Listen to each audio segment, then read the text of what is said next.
Good, good morning, everybody. How are you today? Are you doing fine? Do you have any questions? Can you hear me? Is the audio and visual okay? Please let me know. And if you have any questions, please submit them in now, and I will answer them as we go along.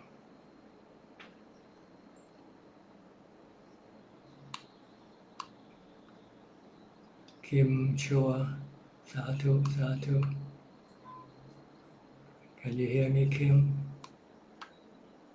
Kwang Meng Su, Satu, Satu. Can you all hear me? How are you? Got any question? Where are you from? Meal and meditation. Good morning from Chonburi, Thailand. The audio is good. Thank you. Judy Uwe. Satu, Satu. Today is Saturday, so you don't have to go to work. Some of you might be Friday night if you are on the other side of the globe. If you're here in Asia, you'll be in Saturday morning. Kim, greetings from Kuantan, Ajahn. Video and sound system is good. Thank you. Sapru Chai, Namaskaran, Ajahn. Thank you. Beng Chu, where are you from? Sapru Chai. Please let me know again because I tend to forget easily.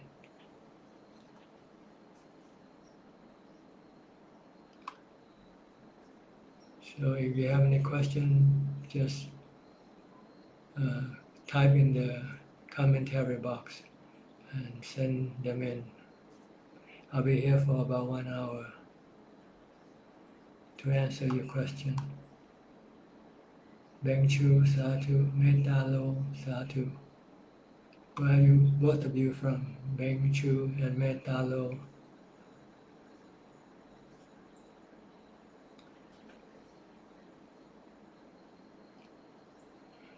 Chu, Metalo.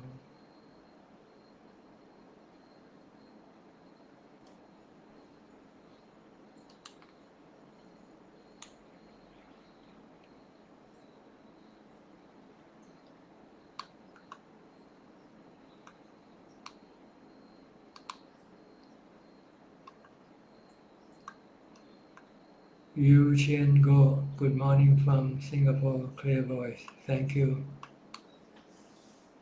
Got no question today? Nobody has any question yet? Or are you still typing them?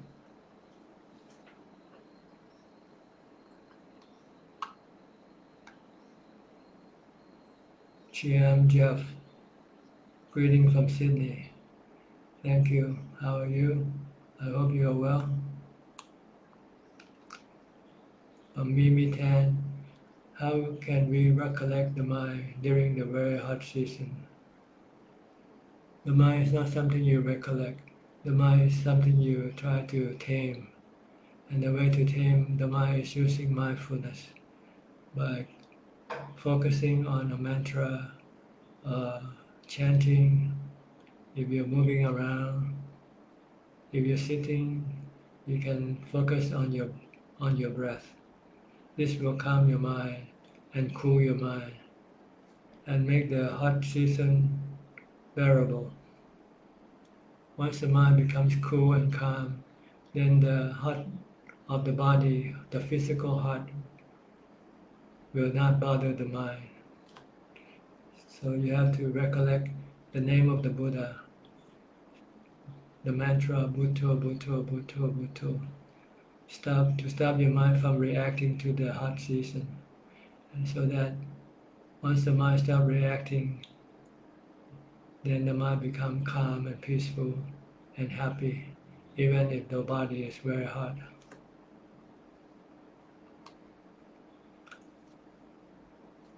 From Elisa Tang, with due respect, Ajahn, is there a difference between samadhi and jhana? If yes, what are they? I am from KL, Malaysia. Samadhi and jhana is the same thing. Samadhi is the word that describes the different level of that covers the different levels of jhana. Samadhi means calm or stillness of mind, while jhana is the various stages of calm or stillness. First jhana, second, third, and fourth. The higher you go, the calmer, the more still your mind becomes. But they are within the description of samadhi. They are all samadhi, except that they are of different levels. Jhana indicate the different level of samadhi.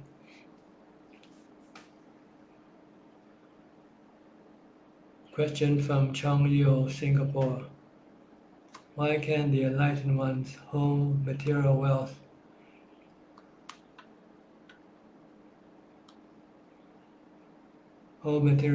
given by devotees like normal human beings, since they do not have any attachment? Well, because this is a rule that applies to all monks, regardless of whether he or she is enlightened or not. And not every monk are enlightened ones. So in order to maintain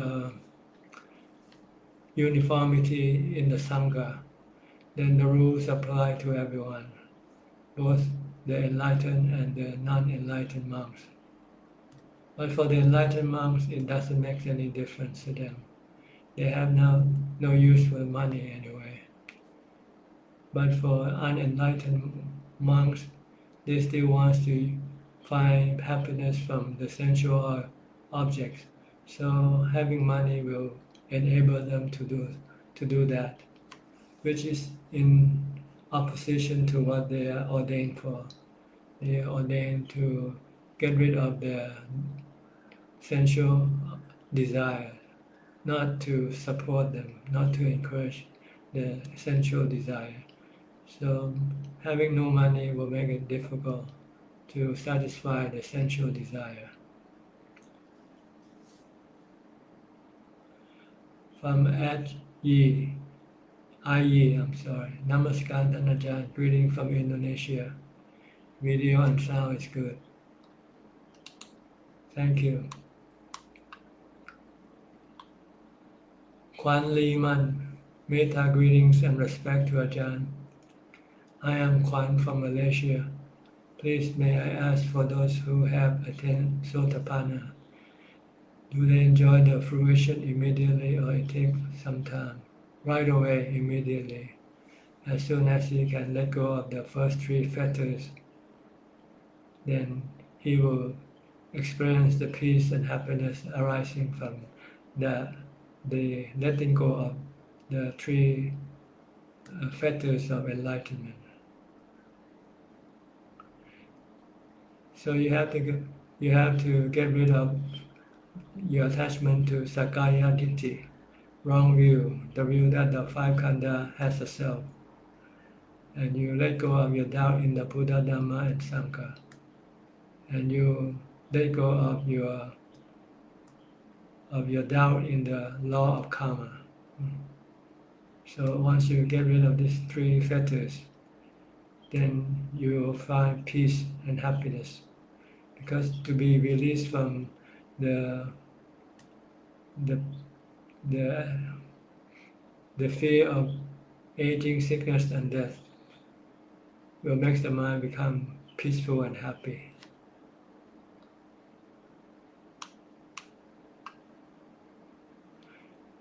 Question number 2 from Chong Yeo, Singapore. How shall we continue to practice to be totally liberated? Just keep practicing the three practices of Sila, Samadhi, and Panya. If you are a lay person, if you still have money, you should also practice dana to get rid of your attachment to money. I can see and understand how the mind works and knowing the three main characteristics of unsatisfactory, impermanence, and non-self. However, I believe I'm still far from total liberation, thank you. That's because you haven't yet taken the test. If you are come face to face with the test, then you will know whether you pass the test or not.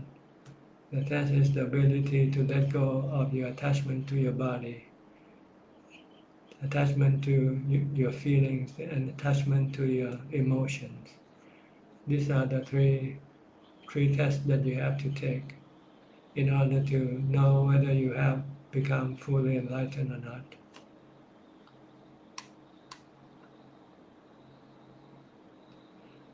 Sang Li Lian, how do we know we practice the right way? If you follow the three practices of dana, sila, and and pavana, then you are practicing the right way.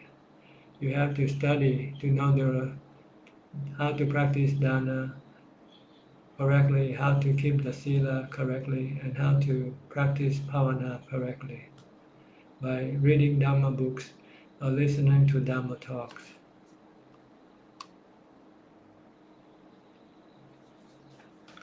From Darren Williams, hello John. You always emphasize on mindfulness and using that to build up concentration to attain samadhi, jhana, and come out of it to develop discernment, panya, by vipassana. But how is one supposed to use asubha as concentration object to develop samadhi when if one of the hardest object to develop jhana samadhi with? Is it not possible to do as Mahabua said, wisdom develops samadhi by using asubha as vipassana and contemplate on the impure nature of those body parts, and then using that continuous state to practice anapana to enter samadhi? How does one know which direction is suitable for him? See, this vipassana, wisdom develops samadhi, is used under special condition or special situation. For instance, if your mind is overwhelmed with sexual desire and you cannot meditate by concentrating on your breathing, on your breath, then you have to use asubha. You have to contemplate the 32 parts of the body, the 10 corpses of the body, to calm the mind down from having this sexual desire.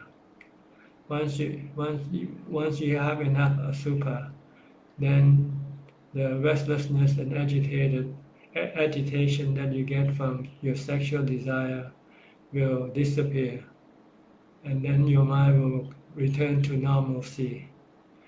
Then you will be able to continue with your anapanasati practice. So this is used under special circumstances when your mind is overwhelmed by a particular type of defilement like sexual desire. If your mind is overcome by anger, then you have to develop metta. You have to use metta to calm your mind, to get rid of your anger. So these are special method used in abnormal or not normal condition, not normal situation. But if your mind is normal, you can concentrate on your breathing, then you just use your breathing to enter into jhana. But once you have jhana, and when you come out, you still want to develop this asubha, because deep inside your mind you still have this sexual desire, but it doesn't yet come up. So you want to develop asubha as a tool, so that when in case one day your sexual desire come up, you can then use this asubha to get rid of your sexual desire.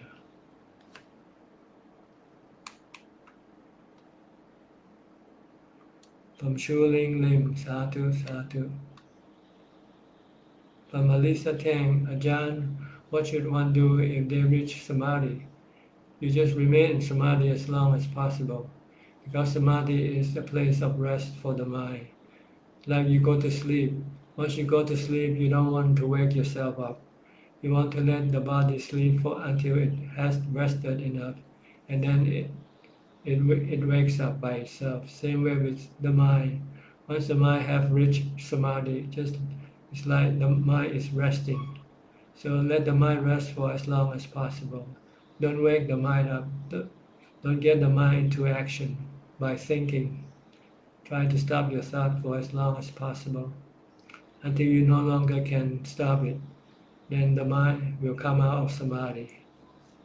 And then you should develop more mindfulness so that you can go back into samadhi again.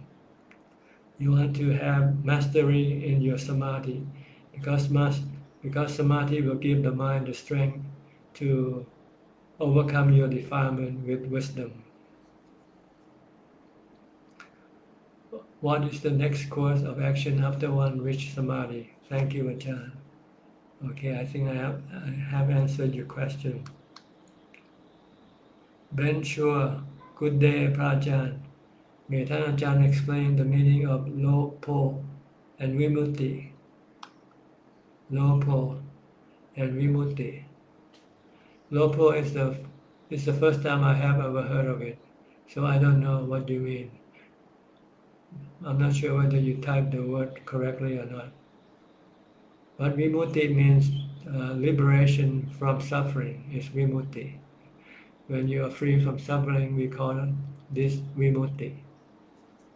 Freedom from suffering, liberation from suffering. From Kim S. Shore, regarding dana, does it matter and being effect over time whenever we recollect and feel happy about it?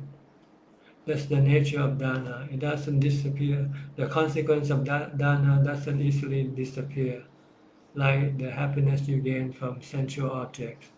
So this is a better way of making yourself happy by giving to charity rather than going out to a movie or going on a holiday, because the result is different. The happiness is different.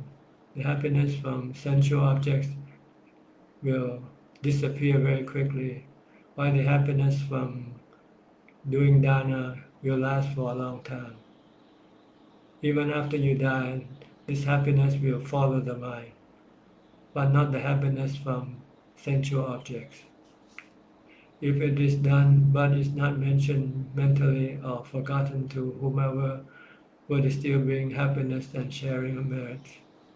Yes, because you don't forget, or it's embedded in your mind. This good feeling that you have done good thing will stay in your mind, even though you might have forgotten it.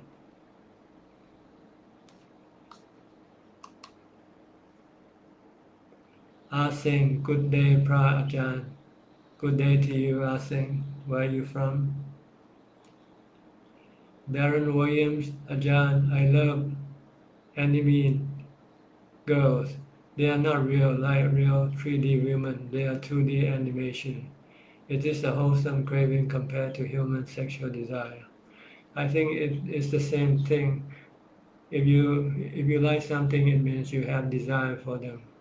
So if you like girls, it means this is sexual desire. It doesn't matter whether it's 3D or 2D or 1D, or even something in your mind. You might not even see it with your eyes, but you can even see it in your eyes when you think about them, and you can get sexual desire from them. So you need to stop them, because sexual desire will drive you crazy if you don't control them. From Irvin Huang, Sadhu, Sadhu. Reply from Darren to Asing, craving for anything is still craving. Suffering is caused by craving or aversion, not the object of craving. This is reply from Asing to Darren, I'm sorry. Andrew Fu, Satu, Satu. Esther, okay. Good afternoon, Ajahn. Esther, smiling from Johor, Malaysia.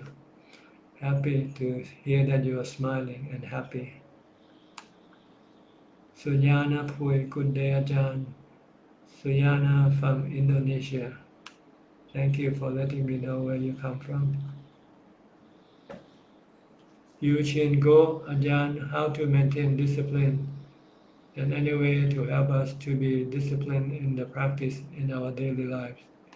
You have to have resolution. You have to tell yourself what you have to do and then try to stick to what you have resolved. Like keeping the 5 precepts. Once you know that you have to keep the 5 precepts, then you have to follow that by being mindful of the 5 precepts. Every time you do something, you have to ask yourself, are you breaking the 5 precepts or not, for instance. You have to have resolution and you have to have this persistence to stick to your resolution. Then you will have discipline.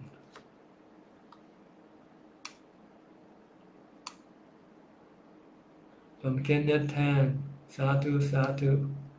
Sung Lilian, Satu, Ajahn. Pasana Chunhasevi, greeting from Bangkok, Thailand. Thank you, Kun Pasana. From Darren Williams, I am constantly torn between Bhutto and Anapanasati. I am not those people who can do both. I have to choose one and I think both are good. So just choose one and then if this one doesn't work, then choose the other one the next time. It's like eating food. You like both, but you can only have one.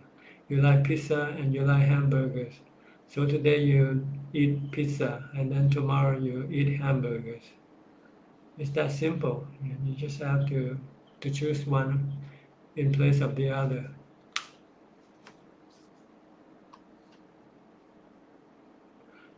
From Panaporn, Sitira, Satu, Satu, Satu. From Irene Uy, good morning, Ajahn, and everyone in the Dhamma. Satu, Satu, Satu. From Ben Chua, Ajahn, regarding the chanting of Itipiso, Katha, total got 3 sections. When we use chanting Itipiso, we need to chant the full 3 sections or just the first section of the 9 attributes of Buddha. It's good enough, and we need to visualize. You can chant any part of it if you like. You don't have to chant the 3 of them, like the Buddha, Dhamma, and the Sangha attributes. Just you can chant one, the Buddha attribute. But what you need to do is to chant a lot, not just once. You have to keep chanting until your mind becomes calmed down, becomes still, if it's possible. Don't stop chanting until your mind becomes calm. That's the purpose. It doesn't matter how many sections you need to chant. You can even just chant one word, Buddha, Buddha, or Bhutto, Bhutto, if you don't want to chant the 9 attributes of the Buddha. But you need to chant a lot. Keep chanting or reciting for a long time, maybe half an hour or 1 hour, to really calm the mind down. Don't stop until you feel that the mind becomes calm and peaceful and happy. Joyce Ho, Satu, Satu. From Chuk Boi Lo, Satu, Satu, Satu.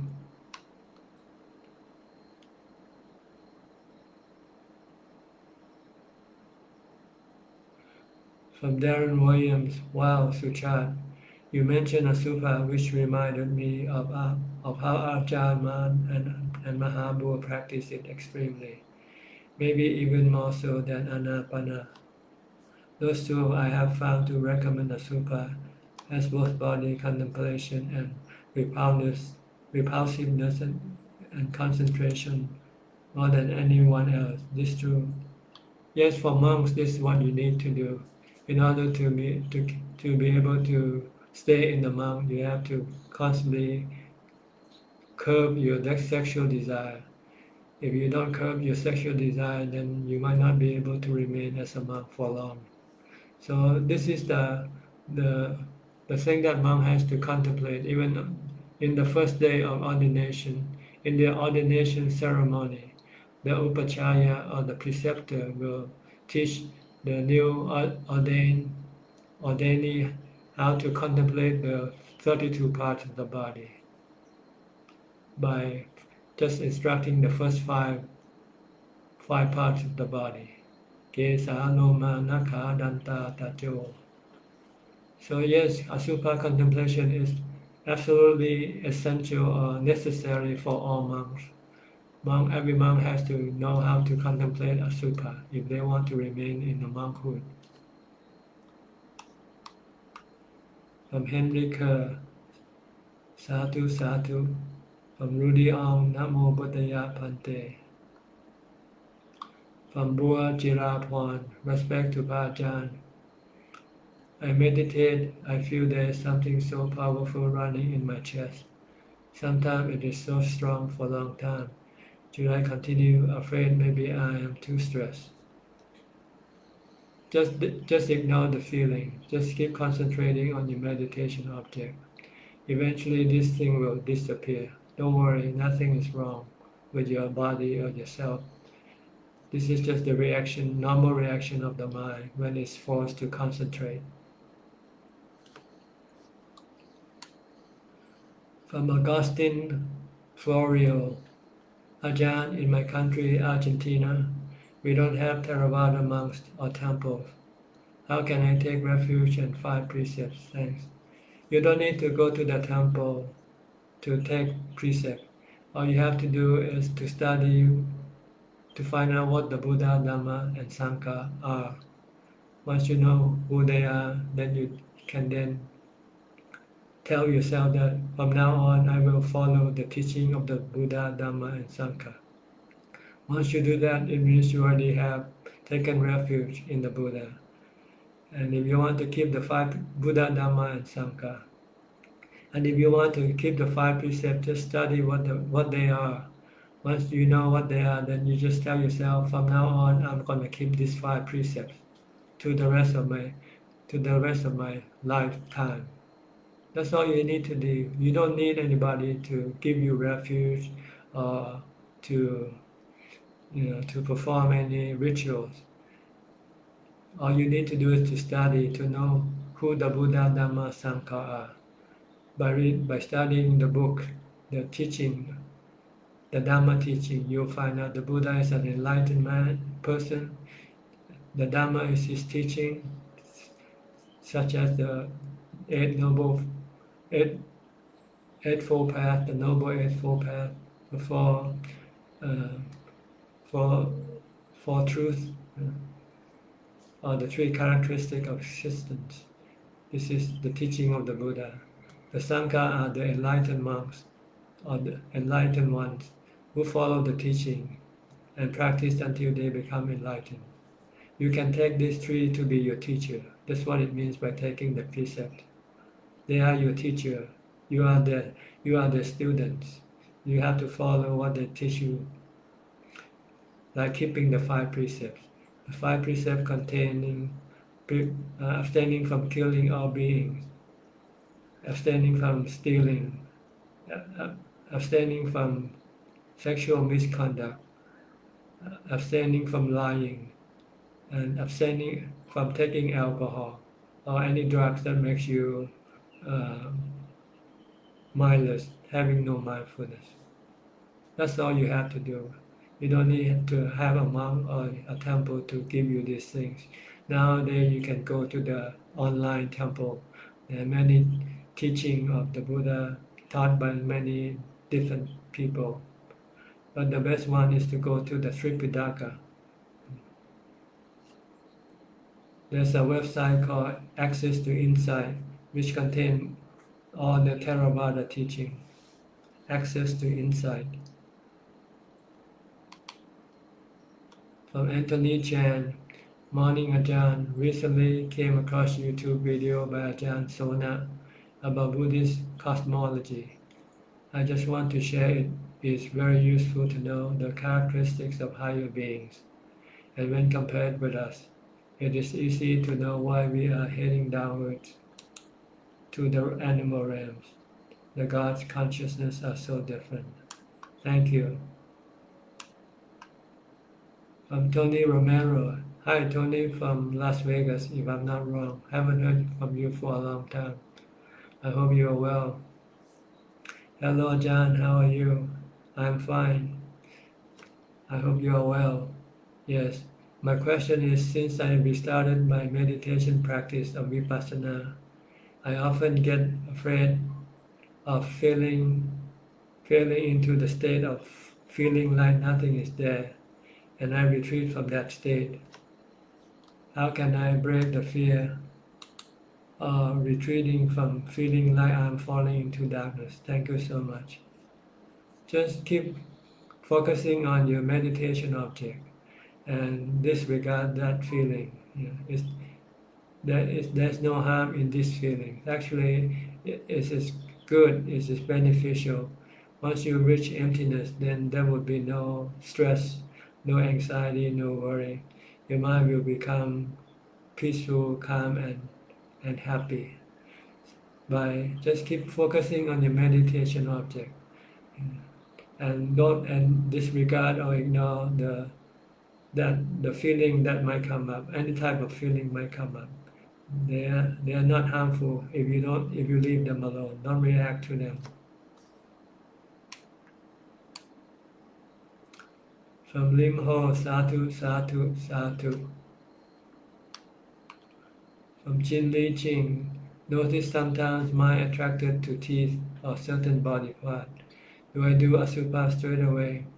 It depends what kind of attachment you have toward those body parts. If you attract to their beauty, then you have to see that one day they're not gonna be beautiful all the time. So you have to contemplate on the opposite of what you are attracted to.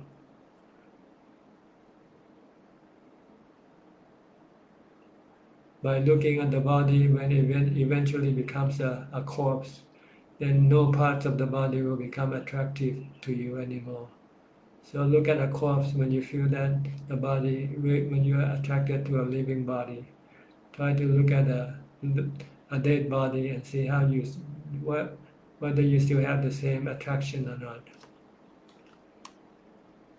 From Sapril Chai, I am from Indonesia, Ajahn Sadhu, Sadhu. From Koni Yoga 10, what does Maranam means and what mantra to use for impermanence of the body? Maranam means death contemplation. Marananusati, the development of mindfulness through the contemplation of death or impermanence of the body. See? Everybody, once it's taken birth, it will eventually have to get old, get sick, and die. So this to teach your mind to know the nature of the body, so that the mind can stop clinging to the body. Because if you cling to the body, when the body dies, you will feel terrible. But if you know ahead of time that the body will eventually have to die, and you prepare your mind for this eventuality, when the body dies, it will not hurt the mind. It also helps to calm the mind down. Every time you have greed, hate, or delusion, just think of death. When you think of death, then your greed, hate, or delusion will stop. Because you know what's the point of having greed for anything, or getting angry at anybody, or being deluded about anything, when eventually you're gonna die anyway.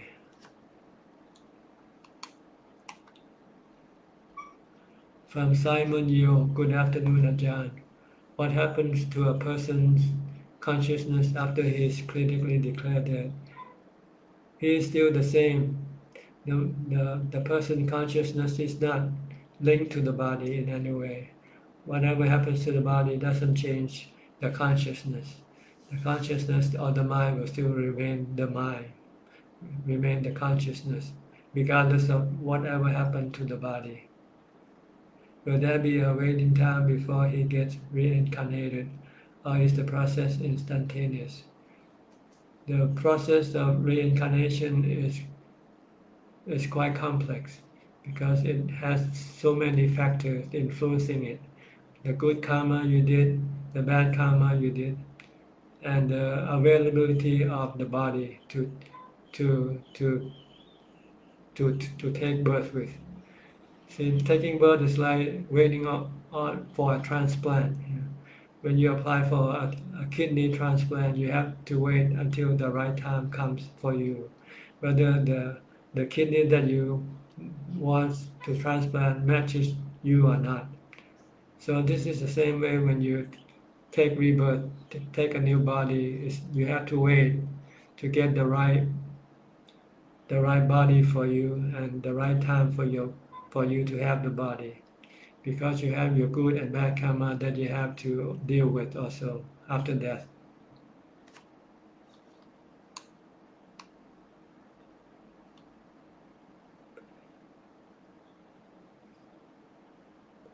Thank you, Ajahn, from Kim Echua. From Darren Williams, are the suttas better than the commentaries? Well, the sutta is supposed to be the original, while the commentaries are something to clarify the sutta. So they supplement, the commentaries supplement the suttas, because sometimes the suttas can be difficult to understand. So you need commentaries from the enlightened monks to clarify some of the points. Like right now, when you study Buddhism, you might still not understand clearly what it means, and you have to go to talk to someone enlightened to be able to elaborate more clearly for you. I think commentaries have done more harm than good. It depends who made the commentaries. If an ordinary unenlightened person made the commentaries, he could give the wrong commentary. Then it can be more harmful than good. But if he's an enlightened person, then he will help clarify and make you understand better. It's not a matter of choice, because Ajahn Mun discouraged two accomplished scholar monks of Visuddhimagga, and he never spoke against the suttas in favor of that commentary. That's right. The sutta is the teaching of the Lord Buddha himself, while the commentary just try to clarify his teaching. So it depends on who made the commentary. If a noble, enlightened person made it, he would help clarify the teaching, never oppose the teaching.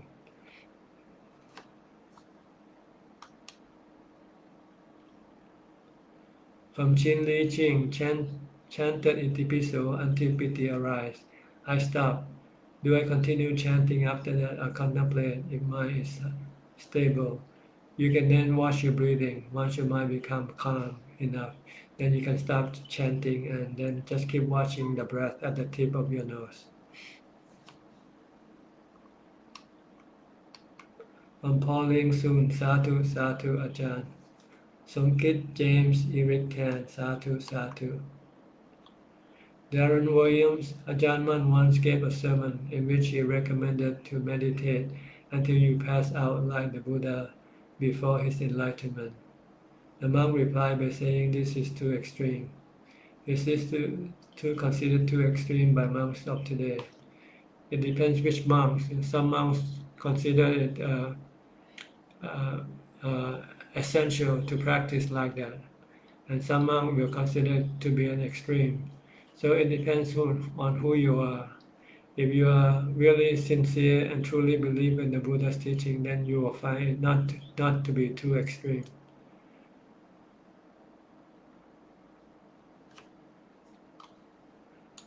I am no monk, but I still want to get enlightened.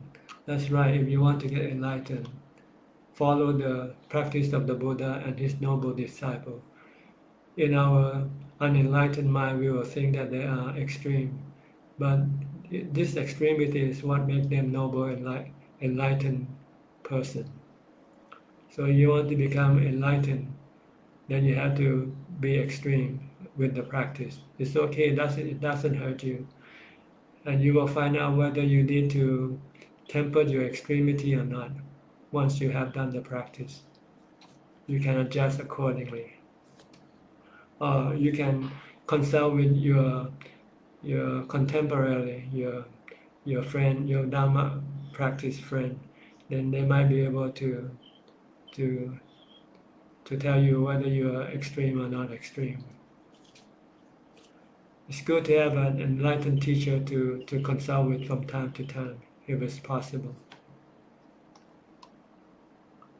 From Lim Kwam, Ajahn, I am Lim from Malaysia. While meditating one afternoon, after 30 minutes, suddenly a bright light spark shocked me, but I remained calm, and the bright light go away and back to normal. What should I contemplate when it happens again? Just disregard it.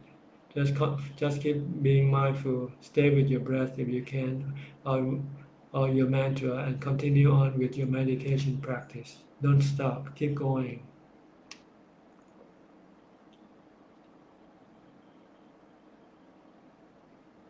Sonit Dong Ponadet. Sadhu, sadhu, sadhu. Augustine Florio. Thank you, sadhu, sadhu. Gek Genso, dear Ajahn, greeting from Penang. Greeting to you, Gek. I hope you're well. From Aseng, Prajan, for the benefit of everyone, could you share with us the importance of patipati? Patipati means practice, that's what it means. To practice according to the following the example of the noble disciple, Supatipanno, Yaya Patipanno, Uchu Patipanno, Samiji Patipanno. Supatipanno means to practice good, like being a good student, getting all aces. This is what we call Supatipanno, good practice. Uchu Patipanno means practice straight to the teaching of the following the teaching of the Buddha, nothing else. Yaya Patipanno means practice for the eradication of suffering in the mind, not for anything else. Samiji Patipanno, practice correctly. So this is what the four patipati that you do, that you chant in the attributes of the Sangha, Supatipanno, Uchu Patipanno, Yaya Patipanno, Samiji Patipanno, Savaka Sangho. From Ben Shore, Prajan, normally I use Buddha as my mindfulness object, but sometimes unable to keep the Buddha object. Then I mentally chant Itipiso to calm the mind, then go back to recite Buddha again. May Ajahn correct me if incorrect thing. No, you are doing okay. This is the right way. If you cannot focus on Buddha because it's too short, then you can chant the Itipiso instead, until your mind becomes more concentrated enough to come back to the Buddha alone. Or if you want, you can watch your breath also, if you like. Amanandati, Sadhu, Sadhu, Sadhu. From Pauling soon, my meditation stage is keep on staying in mindfulness, stillness, no thought arise. Sometimes mind become unreactive, no more watching to breath. What should I do for this moment? Just stay there, just remain in that non-reactive state for as long as possible. Because this will give the mind the strength to resist your defilement later on. When your defilement come up, then you can tell your mind to become non-reactive to your defilement. Like when you want to get angry, if you know how not to react, then you can tell your mind to stop reacting. So you have to practice more to keep the mind in that unreactive state, because this is the way how we can deal with people and things without having any sadness or suffering or stress. Koni yoga ten, sadhu, sadhu, sadhu. Oika, sadhu ka. Okay, Rina Lee, sadhu. Guan Yan Chan. Ajahn, I am from Malaysia. Ajahn, can you please let me know what is the meaning? Dhamma is beautiful in the beginning, in the middle, and in the end. It means the Dhamma is always beautiful from start to finish. As soon as you start practicing the teaching of the Buddha, you will start to see the beauty of the Buddha's teaching, the Dhamma teaching.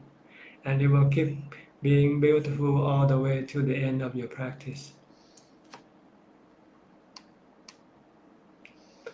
The Buddha Dhamma is beautiful all the way, from start to finish. Simon Yo, Sadhu, Sadhu, Sadhu.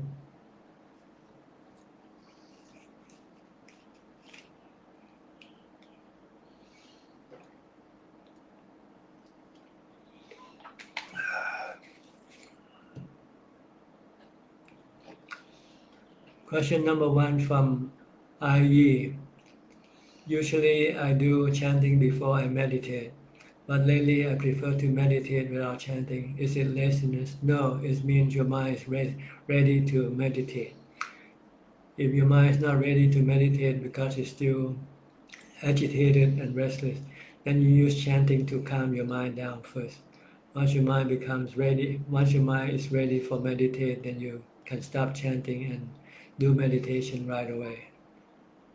So it depends on your state of mind. If your mind is calm enough to meditate, then you don't need to chant. Question number 2, when I meditate, I use mantra, Bhutto, and watch breathing, but I only feel that I just breathe and keep doing mantra, Bhutto. I can feel the breath on the tip of my nose. Am I doing wrong? If you can feel the breath, then disregard the breath and use just the mantra alone. You don't need to use both of them. You can use one or the other. If your breathing is obvious to you, if your breath is obvious, just keep watching your breath and don't even recite the Bhutto. But if you are watching your breath and your mind still think about other things, then you can use the mantra Bhutto to help stop it going from thinking, prevent it from thinking. So you can adjust accordingly. If you can see the breath, then use the breath. If you cannot see the breath, then use the mantra. From Santi Lai, Sadhu, Sadhu. From Tony Romero. Hi Tony, thank you so much for your answer, Ajahn. I am so glad to hear from you again. It fills me with joy to know that you are okay and doing well. I will be continuing to ask questions as they seem fit. I have a lot of friends who ask me lots of questions about meditation in the Buddhist tradition. What should be the best thing to tell them so I don't steer them in the wrong direction? Thank you, Ajahn. May you be happy, healthy, and safe always. You can recommend my Facebook page, Ajahn Suchat Apichato, the one that you are watching right now. It contains a lot of information about Buddhist meditation practice. Or they can go into the website called Access to Insight. This will contain all the teaching of the Theravada tradition. If they want to study in depth, they can go to the website called Access to Insight. If I'm not wrong, if somebody think I said wrong, please correct me.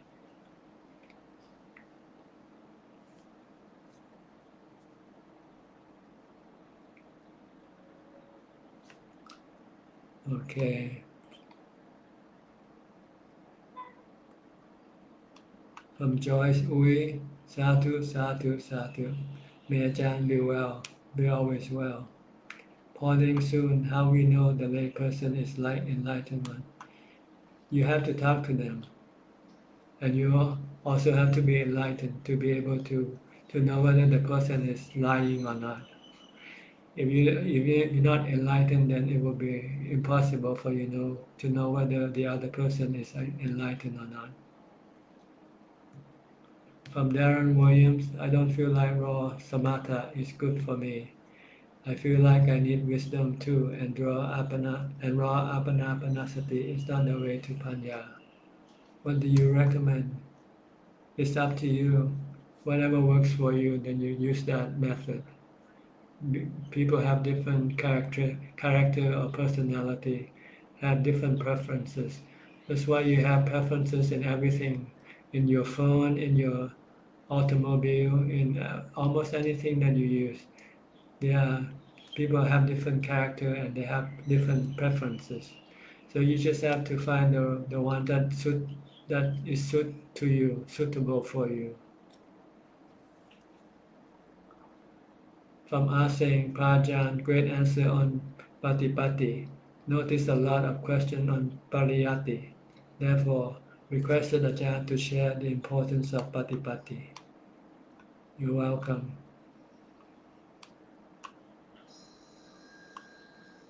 From Audi Aha, Satu Satu.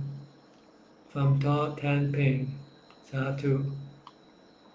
From Naomi Jonas, hi Naomi, how are you?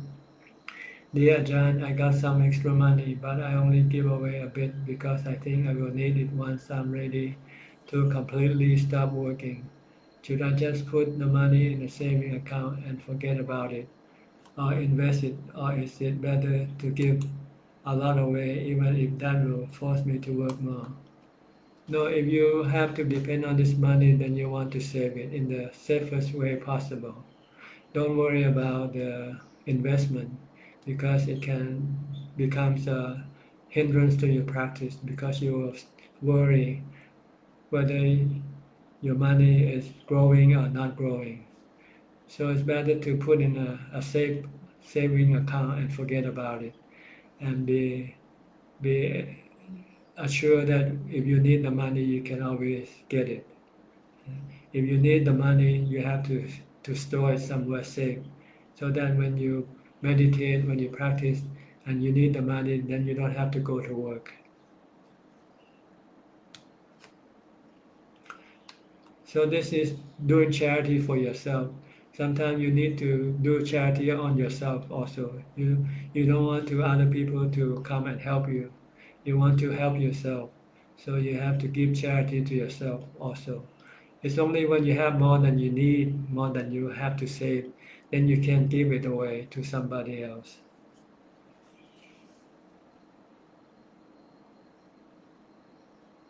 Falling soon. Why can we keep meditate? Because if my close relative is sick. I don't understand your question, Pauline, so please send it in again. From Ben Shore, Tanajan, I'm reading some books, find out some of the Arahantship is a smoker. Why?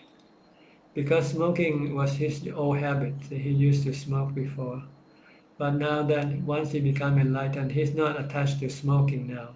But if someone should give him a cigarette, he can smoke. It doesn't mean he has any defilement or cravings for them. It's just that happened that the cigarettes happened to be there available for him to smoke. So he smoked. That's all.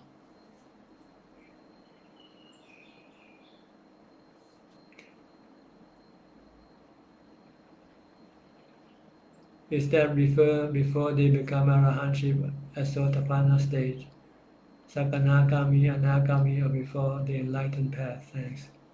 Like I said, the person who smokes before he became enlightened, he can still smoke after he become enlightened, but he just not have the attachment to like before he became enlightened. Before he became enlightened, he can become stressful when there's no cigarette for him to smoke. But once he become enlightened, if there's no cigarettes for him to smoke, he will not be stressful. He can take it or leave it.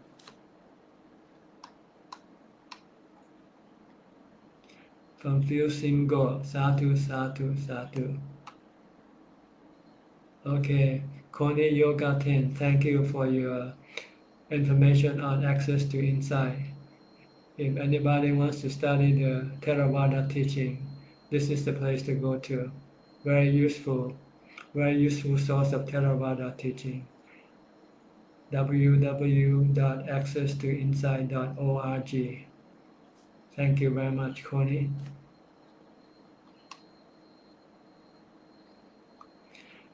Okay, Darren Williams. Is that Ajahn Phum? Okay, from Sapru Chai, Satu, Satu, Satu. From Darren Williams, Access to Insight also contains books that support one-pointed concentration, that support the nimitta. But yesterday I read that Ajahn Mahabur completely forbade samadhi, which put blot out all sensory phenomena. He called it delusion. Ajahn Phum also called it delusion. I hope some of the reading that you read, you have read it from the right source. I'm not so sure about what you say because maybe I don't understand what you write.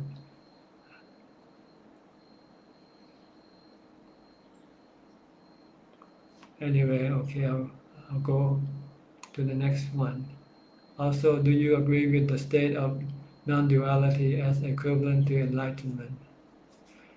Well, non-duality means that when the mind becomes completely by itself, then there's nothing in the mind except the knowingness. Then this is non-duality. And this non-duality is what an enlightened person will use as a base of his action. He will see that everything anicca, dukkha, anatta. If anything that rises will ceases, for instance. But the mind itself will never cease.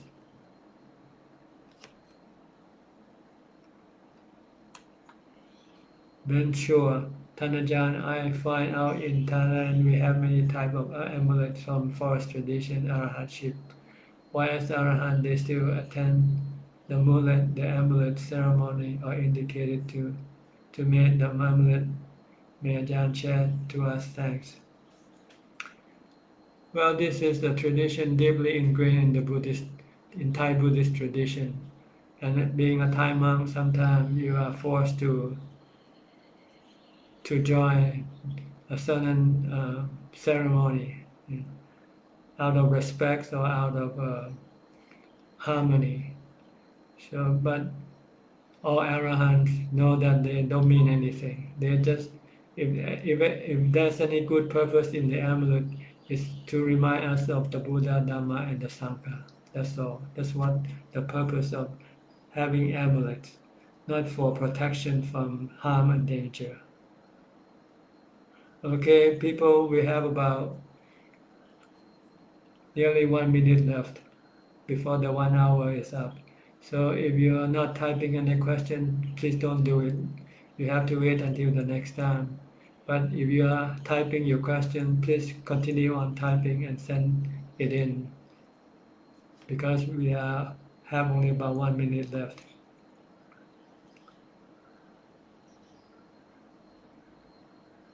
So, Nate Dong, take care of yourself, Ajahn. I hope you stay with us for a long time. I hope so too.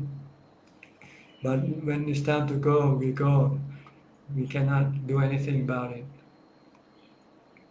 From Naomi Jonas, thank you, Ajahn. I am very grateful for your guidance and encouragement on the path. You're welcome. Kwan Patum Napa, Satu, Satu.